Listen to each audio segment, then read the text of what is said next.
দুনিয়ার মানুষ, একটু চিন্তা করেন, ওয়াজটাকে কানে না শুইনা দিলে লাগান, দিলে লাগান, দিলে লাগান।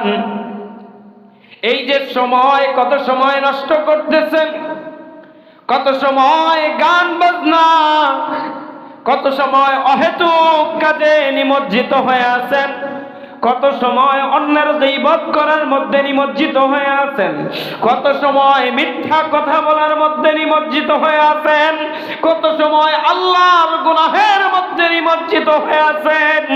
ও দুনিয়ার মানুষ, জবাব দেন, জবাব দেন, জবাব দেন। ওই কিয়ামতের ময়দানে আমার আল্লাহ যদি আপনাকে আমাকে, যেই সময়টা আপনি আমি গুনাহের মধ্যে নষ্ট করেছি, যেই সময়টা আমি আপনি গান বাজনার মধ্যে নষ্ট করেছি, যেই সময়টা আমি আপনি মিথ্যা কথা বলার মধ্যে নষ্ট করেছি, যেই সময়টা আমি আপনি গীবত করার মধ্যে নষ্ট করেছি, যেই সময়টা আমি আপনি আল্লাহর নাফরমানি করার মধ্যে নষ্ট করেছি, আল্লাহ যদি ওই সময়ের হিসাব চান, আল্লাহর সামনে কি জবাব দিবেন? জবাবটা দেন।